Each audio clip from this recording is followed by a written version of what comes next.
Kakak jelasin ke gua dulu ya. Bismillahirrahmanirrahim. Assalamualaikum warahmatullahi wabarakatuh.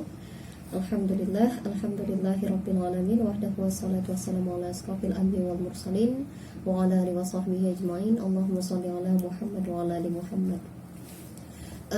Pada hari ini kita bahas judul yang kayaknya nggak asing lagi nih di seantero negeri ya, tentang isu perselingkuhan. Tapi kalau untuk kata-kata tanggal 1 Maretnya kayaknya masih baru. Una aja mungkin masih tanda tanya tanggal 1 Maret itu apa? Tanggal 1 Maret masih ingat peristiwa besar ya? Oh gitu. Di luar itu ternyata ada peringatan yang baru loh, Dek. Oh ya? Jadi 1 Maret itu sudah diperingati sebagai Hari Solidaritas Nasional LGBT. Oh iya benar. Itu jadi apa namanya? Ini kan yang paling dekat ya ke tanggal 1 Maret. Sebenarnya ada juga momen di tanggal 3 Maret tepat runtuhnya khilafah ya yang dilakukan oleh Mustafa Kemal Atatürk. Tapi karena isunya lebih cocoknya ke yang sekarang, udah beberapa minggu masih itu aja yang jadi trending topik ya. Dan ada beberapa hal yang sengaja digoreng, bahkan bukan cuma digoreng, ditumis, disambal gitu ya. Jadi enak dan tetap jadi bahan perbincangan gitu loh, isu perselingkuhan tadi ya. Kayak lebih cocoknya biar juga kita ingat gitu ya kalau LGBT itu ada di sekitaran kita gitu loh, dan itu difasilitasi bahkan secara internasional gitu, bukan hanya sekedar ada beberapa orang yang pengen menjadi oknum di situ gitu ya, tetapi memang ini merupakan agenda internasional dan memang mengharuskan bahasanya ya mungkin seperti itu, mengharuskan setiap negara harus menerima adanya kebebasan berekspresi, salah satu yang ditunjukkan dengan kaum LGBT tadi. Nah jadi ini diangkat ya temanya karena memang lagi hangat tentang isu perselingkuhan ini. Kemarin diskusi sama teman, kalau yang berkaitan dengan perempuan yang terzolimi ini kayaknya isunya laris banget gitu. Apalagi kalau misalnya kayak film, kita coba perhatikan kebiasaan masyarakat. Film Dunia Terbalik, itu apa lagi film apa yang dulu yang Dewi Sandra itu catatan hati seorang istri, gitu ya. Terus juga yang ini juga lagi viral banget katanya, Ikatan Cinta. Tambah lagi dengan kondisi yang saat ini gitu kan. Kayaknya bener banget ini kondisi gitu ya, dan apa istilah pelakor, pebinor gitu ya, itu hal yang sangat suka sekali masyarakat membahasnya dalam artian untuk menampakkan ya kalau saya pernah jadi korban, teman saya bisa pernah jadi korban, keluarga saya pernah jadi korban gitu kan. Dan kita memang tidak menutup mata akan hal itu. Cuma persoalannya kan sekarang nih masyarakat shocking soda yang melakukannya, kabarnya gitu ya, yang memang terbiasa dengan sholawatan. Tapi kita tidak menyoroti apakah kakak secara pribadi tidak perlu menyoroti mereka melakukannya atau tidak gitu ya. Tapi kita melihat ini permasalahan bukan pada tataran individu loh, tetapi ini permasalahan pada tataran masyarakat yang seharusnya ini juga dikoreksi oleh negara gitu.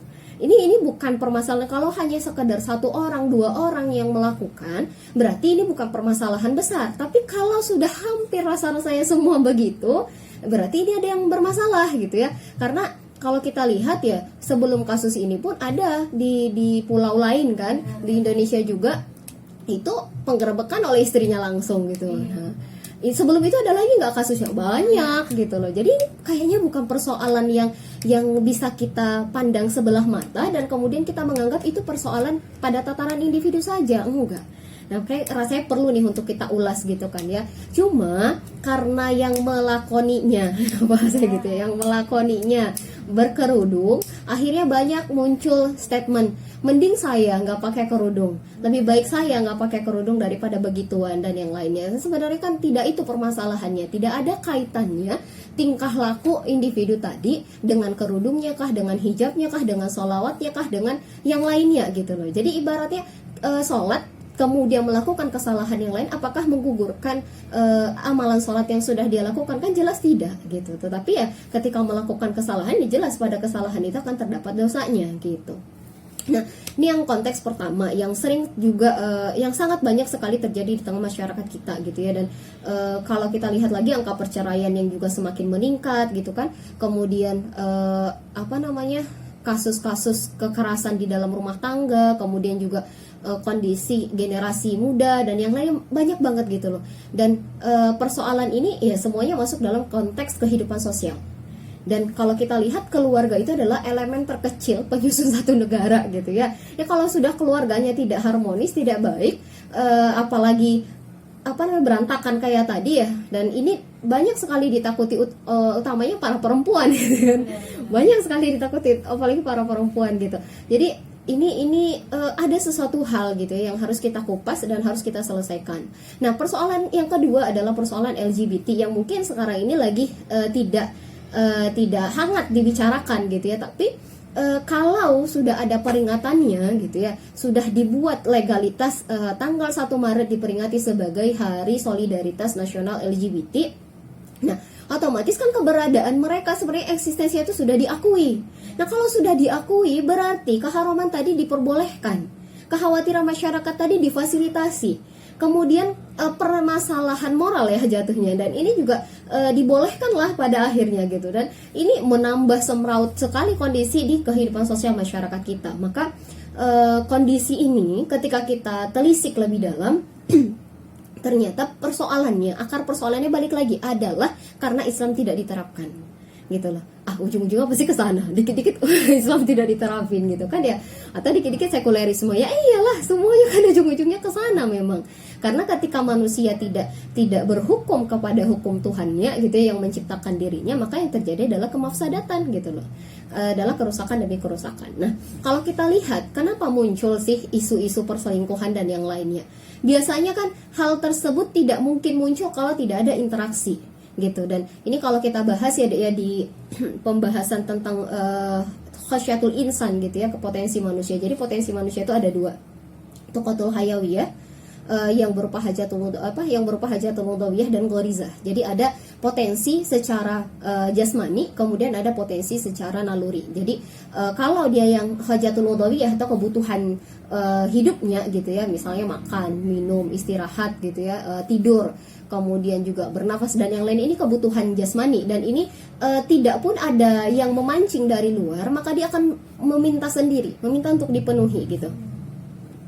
Bahkan kalau tidak dipenuhi bisa menyebabkan kerusakan bahkan kematian.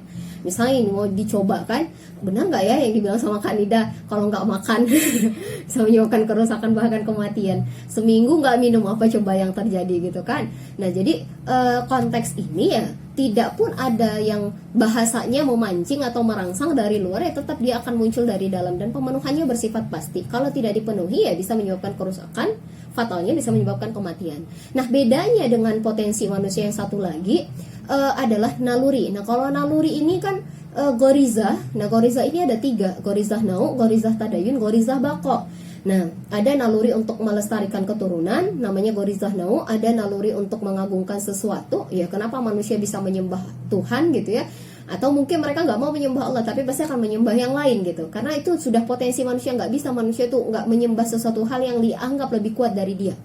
Nah kalau kita lihat di tengah-tengah hutan, mereka nggak kenal Allah tapi mereka nyembah matahari, nyembah pohon, nyembah gunung gitu kan. Ini namanya gorizah bako. Nah kemudian ada gorizah ini namanya gorizah tadayun, dan kemudian ada namanya gorizah bako. Kalau gorizah bako adalah naluri untuk mempertahankan diri. Misalnya nih kita dikejar anjing apa ya kan dilakukan, diam lari gitu ya. Atau misalnya kita lagi diskusi di kelas, ada satu topik. Nah kita bakalan mempertahankan pendapat yang sudah kita sampaikan. Nah itu simpelnya gitu ya. Kalau ya manusia itu punya gorizah untuk mempertahankan dirinya. Atau misalnya dia, kenapa seseorang mau bekerja? Karena dia ingin mempertahankan kehidupannya, menampakkan eksistensi dirinya gitu. Ini bagian dari gorizah bako. Nah kemudian yang tadi ada gorizah untuk melestarikan keturunan, suka pada lawan jenis. Ini sesuatu hal yang memang sudah lumrah pada manusia gitu loh. Dan ini konteksnya pasti ada pada setiap manusia. Justru kalau ditanya seseorang nggak pernah jatuh cinta dalam hidup, ini berarti bermasalah gitu ya. Bahasan kita jadi lebih childish ya hari ini. biasanya bahasannya topik ini nanti ujung-ujungnya ke politik juga sebenarnya. Nah tapi kalau kita lihat ya dengan konteks itu, ternyata setiap manusia punya gorizah tadi deh gitu ya, punya gorizah nau salah satunya ya, ini naluri untuk melestarikan keturunan. Jadi dia suka pada lawan jenisnya. Tapi persoalannya apa beda dari gorizah dengan hajatul mudawiyah ya? Kalau naluri atau gorizah ini tidak muncul kecuali ada rangsangan dari luar gitu loh. Sama kayak kita kan nggak mungkin marah tiba-tiba kalau nggak ada yang buat kita marah. Coba kalau misalnya marah tiba-tiba, itu berarti ada sarafnya tuh yang yang udah konslet gitu kan. Atau misalnya Una cerita, Kak Nida saya suka sama orang gitu. Nah, sukanya sama siapa, Dek? Gak tahu, Kak. Kan gak mungkin gitu kan. Tapi karena ada rangsangan gitu loh. Sehingga itulah yang menyebabkan muncul rasa gitu ya. Dan kalau kondisinya gorizah ini sebenarnya kalau tidak dipenuhi tidak akan menyebabkan kematian gitu loh, tapi hanya sekedar menyebabkan kegelisahan ya. Misalnya ini kita ngambek, kita marahnya nggak terlampiaskan, kan cuma gelisahnya saja, kan nggak menyebabkan kematian. Beda tadi sama hajatul udhawiyah. Kalau hajatul udhawiyah kita nggak makan bisa mati, kita nggak minum bisa mati gitu ya. Nah, atau misalnya begadang tiap malam, nggak tidur misalnya selama sepekan, bisa menyebabkan kerusakan bahkan kematian juga. Nah, jadi konteksnya untuk dua hal ini, bisa nggak manusia itu hanya sekedar dianya saja yang mengaplikasikan? Nggak bisa. Karena kalau hanya sekedar dikembalikan ke dianya saja, maka kondisinya nanti bisa menyebabkan kerusakan atau kesalahan gitu ya. Nah, maka Allah karuniakan kita potensi yang lain. Potensi apa? Potensi akal. Sehingga kita bisa memastikan aturan mana yang mau kita pakai untuk memenuhi gorizah dan hajatul mutawiyah tadi gitu. Ya kan? Mau suka pada lawan jenis, caranya gimana, kualifikasinya gimana, mau marah, kualifikasinya seperti apa, cara penampakannya seperti apa gitu kan, mau mengagungkan sesuatu, menuhankan sesuatu, penampakannya seperti apa, yang nggak bisa sesuka manusia. Maka Allah turunkan Rasul untuk mencontohkan, kan gitu ya. Allah turunkan Rasul untuk mencontohkan, dan kemudian akal manusia itu Allah fungsikan memang untuk bisa memahami aturan mana yang terbaik bagi mereka. Nah, ketika kondisinya hajatul udhawiyah dan gorizah ini dibiarkan manusia untuk memenuhinya sendiri gitu ya. Nah, ini kita kerucutkan lah kenapa bisa terjadi adegan perselingkuhan yang begitu banyak sekarang ini, baik di dalam negeri maupun di luar negeri, baik tahun ini maupun tahun-tahun sebelumnya gitu ya. Dan ini menjadi keresahan tersendiri di tengah-tengah masyarakat kita, karena tidak ada aturan yang jelas dan benar untuk mengatur bagaimana agar gorizah nau tadi bisa terpenuhi dengan cara yang benar gitu. Akhirnya kan punya potensi ya, ibarat pisau lah. Ada pisau, potensi pisau itu untuk memotong. Ya kalau misalnya tidak ada aturan yang jelas untuk mengatur bagaimana penggunaan pisau tadi, kemana dipergunakan, kapan digunain gitu kan ya, bagaimana cara menggunakan ya, kalau aturannya nggak benar ya bisa menyebabkan kerusakan gitu loh. Sedangkan kalau kita balikin lagi ke gorizah nau, ya manusia punya potensi itu baik laki-laki maupun perempuan, dan kemudian hal itu sangat mungkin sekali untuk muncul ketika ada interaksi. Maka sangat jelas sekali interaksinya perlu untuk dijaga gitu. Makanya perlu sekali untuk dijaga. Nah, jadi kalau misalnya kita tanyakan, kok bisa muncul rasa gitu ya, kok nggak pengertian banget sama istrinya dan yang lainnya, lah coba kita cek, ternyata masyarakat kita itu terbiasa untuk campur baur gitu kan ya, kemudian berinteraksi dengan yang bukan mahramnya, kemudian juga bersendagurau dengan sesuatu hal yang sebenarnya sudah melampaui batas gitu loh, kemudian juga nanti ngobrol untuk hal-hal yang tidak dibenarkan oleh syara gitu ya, antara laki-laki dan perempuan yang bukan mahram. Dan sedangkan di dalam dalil-dalil syara banyak sekali yang menyampaikan yang Rasul sampaikan gitu ya, bahwa janganlah laki-laki dan perempuan yang bukan mahram ya, yang kecuali perempuan itu disertai mahramnya, mereka nggak boleh berdua-duaan kecuali ada si mahram si perempuan. Nah, kalau enggak yang ketiga adalah setan gitu loh. Nah, artinya maksudnya di situ gimana? Sangat memungkinkan sekali muncul percikan-percikan api yang tidak dibenarkan oleh syara. Nah, ketika ini semakin dibiarkan ya, kerjaan syaitan kan untuk menggoda gitu loh ya. Dan kemudian kita lihat lagi bagaimana standar di dalam masyarakat kita, cinta itu pun didefinisikan hanya sekadar suka, hanya sekadar bisa dekat, hanya sekadar bisa saling mengatakan sayang dan yang lainnya gitu kan, bukan dalam definisi cinta lillah gitu loh. Dan ini banyak sekali terjadi di masyarakat kita, dan akhirnya ya menjamur gitu loh. Dan kalau kita lihat lagi ada ya, tadi goriza itu muncul karena ada rangsangan. Nah, ini karena mereka sudah sering ketemu gitu ya, wajar pada akhirnya bisa terjadi sedemikian. Lalu kemudian gimana dengan tontonan kita? Gimana dengan kultur masyarakat kita gitu? Budaya maaf ya mungkin budaya berdua-duaan dibolehin, budaya campur baur dibolehin, budaya untuk pacaran dibolehin, budaya untuk berzina gitu ya juga difasilitasi. Nah, wajar pada akhirnya kegalauan kaum ibu, kegalauan kaum perempuan dengan banyaknya fakta seperti tadi itu ya akan semakin besar kalau tidak diatasi dengan Islam. Dan persoalan perselingkuhan tadi ya nggak bisa diselesaikan hanya pada tataran individu saja, tapi harus pada tataran negara yang memfasilitasi itu. Nanti negara yang akan mencerdaskan masyarakat, kemudian diterapkan aturan yang memang di dalam aturan itu nantinya akan mengikat ya baik satu individu dengan individu lain, di mana misalnya untuk bekerja, nih, pekerjaan mana yang bisa diambil oleh perempuan, dengan siapa dia bekerja, siapa yang mendampinginya, berapa lama, dan yang lainnya gitu kan, sehingga memang akan lebih tertata rapi kehidupan masyarakat gitu. Mungkin itu dulu kali. Terus kalau kita lihat ada kasus-kasus LGBT yang juga saat ini sangat marak sekali gitu ya Dek ya. Dan ini hampir di seluruh wilayah, bukan hampir lagi, bahkan mungkin sudah ada di setiap provinsi bahkan gitu ya. Dan mereka mengalasankannya adalah mereka ya merasa nyaman dengan pilihan hidupnya gitu, dan mereka menginginkan agar diakui eksistensinya. Kalau dia suka sama jenisnya, laki-laki dengan laki-laki, perempuan dengan perempuan ya, atau mungkin yang paling bahaya itu suka dengan keduanya. Dulu pernah bukan disampaikan deh, waktu itu sering diskusi lah sama teman. Terus beliau bilang gini, ya mungkin kalau laki-laki yang suka sama laki-laki kita bisa tahu, tapi bagaimana misalnya kita perempuan terus kita suka sama laki-laki, ternyata laki-laki ya suka juga sama laki-laki kan, nauzubillah gitu ya. Nah karena kita nggak bisa pastikan, dan negara pun tidak memfasilitasi untuk menjaga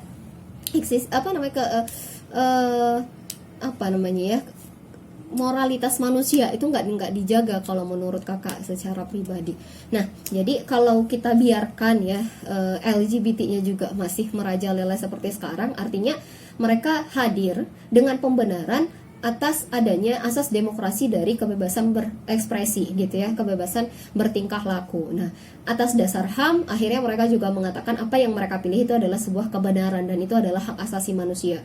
Atas nama demokrasi mereka juga harus dibenarkan dan diterima gitu loh. Padahal sebenarnya mungkinkah memang itu adalah pilihan Tuhan bagi mereka? Mungkinkah itu memang sengaja Allah tetapkan bagi mereka? Kan ternyata tidak. Pada fitrahnya manusia itu ya dia akan suka pada lawan jenisnya gitu loh, bukan malah merusak tatanan masyarakat dengan gaya-gayanya mereka gitu loh. Tapi kenapa hal itu bisa terjadi? Ya ketika manusia memang mencari kebenaran itu hanya semata-mata dengan akalnya dan tidak dituntun oleh wahyu, maka yang terjadi adalah kerusakan. Termasuklah salah satunya bagaimana untuk penyaluran Ghorizah Now tadi. Kalau yang selama ini kita sering dengar penyaluran Ghorizah Now yang salah ya, naluri untuk melangsungkan keturunan itu banyak yang salah, dari free sex, dari yang tadilah yang selingkuhan gitu. Dan sekarang juga ada lagi tambahnya itu gimana ya, tadi suka dengan lawan jenis, sesama jenis atau double jenis gitu atau yang dia transgender, atau bahkan mungkin yang suka dengan hewan, yang suka dengan benda gitu kan ya, dan dia menganggap itulah pasangan hidupnya. Nah ini kan sesuatu hal yang sangat rusak, dan kalau ini terus-terusan kita biarkan, maka apa efeknya ke tengah-tengah masyarakat? Kalau kakak menyimpulkannya ada 3. Yang pertama, ini akan menyebabkan eksistensi manusia itu akan terancam. Kenapa? Bayangin aja kalau manusia tidak kembali kepada fitrahnya. Nanti kalau di Eropa sendiri, di salah satu penelitian dikatakan 2050 benua Eropa itu dikabarkan akan menjadi benua yang lost generasi. Kenapa? Karena ketakutan mereka. Yang pertama, kondisinya masyarakatnya takut untuk menikah. Kenapa takut untuk menikah? Banyak sekali persoalan di dalam rumah tangga. Nah itu kita lihat, perselingkuhan dan yang lainnya gitu. Jadi nggak mau untuk nikah. Kalau memang mau punya anak ya udah kan ada bank sperma gitu loh. Nah ini kan bukan tatanan yang benar gitu. Dan kemudian kalaupun misalnya nih itu dari konteks yang dia masih suka normal gitu ya. Nah yang tidak normal ya berarti mereka gimana tuh dapetin anaknya gitu loh. Ya kan nggak mungkin lagi ada generasi berikutnya. Nah ini sekalipun teknologi itu nanti bagus, ya siapa generasi berikutnya? Ini bisa sangat memungkinkan sekali terancamnya eksistensi manusia. Nah yang kedua, kalau kondisi penyaluran Ghorizah Now ini tidak diatur oleh syariat Islam, dan kemudian kita masih terbiasa untuk meniru pola Barat, di Barat sendiri pun persoalan ini sudah menjadi hal yang sangat mengancam bagi mereka gitu kan. Nah kemudian kita ambil di negara kita, jelas ini harus segera diselesaikan.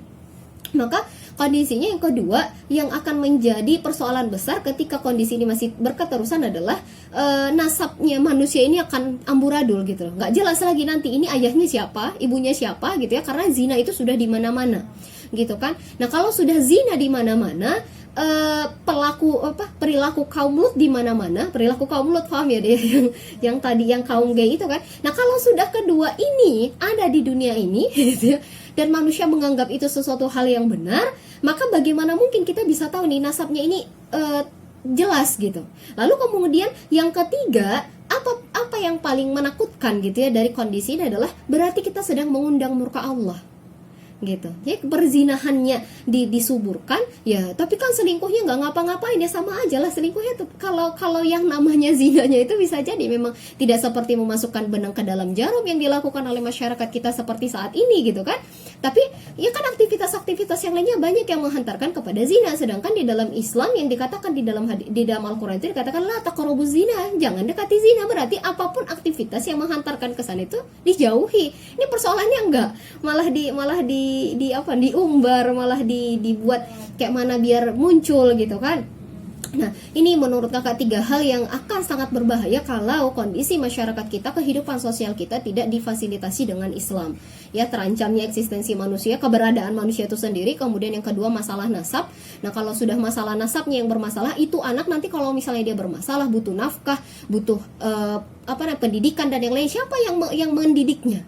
Siapa yang akan memberi nafkah kepada dia? Siapa yang melindungi dia? Nah, makanya kenapa di dalam Islam konsep nasab itu sangat jelas, gitu kan ya? Ayahnya siapa? Kalau misalnya ayahnya nggak ada, nanti nasabnya ke siapa lagi? Siapa yang harus menafkahi dia? Siapa yang melindungi dia? Siapa perwaliannya gitu? Untuk apa? Biar manusia tadi, biar si individu tadi itu jelas keberadaannya dan kemudian jelas bagaimana didikan yang akan dia dapat, gitu kan ya? Intinya memuliakan dia lah pada akhirnya gitu. Nah, bayangkan kalau tidak jelas nasabnya, si anak itu pun akan bingung ayahnya siapa, ibunya siapa gitu kan. Nauzubillahi min dzalik, kan kasihan generasinya gitu loh. Akhirnya ya menjadi generasi yang bagaikan buih di lautan lah gitu kan. Nah, ini kakak tidak mengatakan kasus yang sekarang itu sedemikian ya, cuma karena saking banyaknya kasus hubungan yang tidak diridhoi tadi. Nah, ini banyak terjadi di sekitar masyarakat kita dan kita melihat ya persoalan ini harus segera kita selesaikan. Kita tidak menyoroti 1 atau 2 oknum saja, tidak. Nah, kemudian yang ketiga tadi bisa mengundang murka Allah. Nah, kalau Allah sudah mengatakan Allah murka, ini siapa yang bisa menghentikan? Nah, apalagi ya kalau ini sering ya disampaikan ya, udah jangankan di tahun ini, tahun-tahun sebelumnya udah banyak Allah tampakkan bencana gitu ya. Masihkah kita mengatakan bahwa kita tidak butuh syariat Islam? Masihkah kita tidak mau tunduk kepada syariat Islam gitu loh? Sedangkan di salah satu hadis disampaikan oleh Rasulullah bahwa air laut itu meminta kepada Allah sebanyak 3 kali dalam sehari untuk memuntahkan airnya ke daratan. Tapi apa yang Allah katakan, tunggu dulu. Kenapa? Karena Allah masih melihat ada hambanya yang bertakwa. Masih disuruh sama Allah untuk ditahan tuh air laut, jangan muntahin airnya ke daratan. Coba kalau misalnya air laut itu memang Allah bolehkan gitu. Nah, kita gimana? Ya kan? Nah, jadi sama-sama nih kita harus mengubah kondisi masyarakat kita. Kita juga tidak berharap bahwa kita hidup hanya untuk saat ini saja, tapi gimana generasi kita ke depannya gitu. Nah, bagaimana tatanan kehidupan sosial di tengah-tengah masyarakat Islam? Ternyata tatanannya sangat luar biasa. Meskipun nanti konteksnya di masyarakat Islam, di negara Islam, tidak hanya kaum muslimin saja yang hidup, tetapi juga ada non muslim. Kalau di masa Rasulullah ada Yahudi, Majusi, dan Nasrani, ya. Kemudian ada kaum musyrikin yang lainnya gitu loh. Nah, kalau di masa daulah Islam yang selama 1300 tahun lamanya, luas wilayahnya sampai 2/3 belahan dunia, ada Eropa, ada Afrika, ada Asia, kemudian banyak bangsa di dalamnya. Itu kan bukan hanya satu agama juga, tetapi bisa diatur dengan tatanan kehidupan yang sangat rapi. Nah, makanya kehidupan sosialnya juga tidak mengkhawatirkan kayak sekarang gitu kan. Kehidupan sosialnya itu memang memuliakan dan menjaga. Nah, ya kalau di dalam Islam tatanan kehidupan sosial itu sebenarnya kalau di masa Rasulullah dan Islam ya itu mengajarkan sebenarnya kehidupan perempuan dan laki-laki itu dipisah, tobi'inya gitu ya. Dia dipisah. Nah, berarti nggak boleh ketemu sama sekali dong, Kak. Jadi nanti udah pulang dari sini pas ngisi bensin di SPBU nggak boleh ketemu sama laki-laki, bukan gitu ya. Maksudnya hukum asalnya ya terpisah gitu ya. Hukum asalnya itu terpisah. Nah, ini kita bisa lihat dari mana, Kak?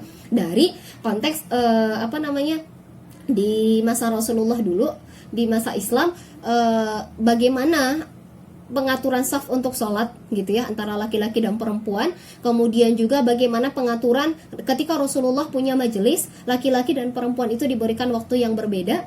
Nah kemudian juga ketika sholat di masjid gitu kan ya, biasanya Rasulullah itu setelah selesai sholat masih duduk, hingga kemudian memang para sahabat juga masih duduk sampai kaum perempuan yang di belakang itu keluar duluan. Nah kemudian setelah mereka selesai keluar, maka Rasulullah pun berdiri, kemudian Rasul keluar, baru jamaah yang laki-laki juga mengikuti Rasulullah. Artinya kan tidak akan tidak akan ada campur baurnya di situ gitu ya. Nggak ada, hei kamu ini gitu, nggak ada gitu.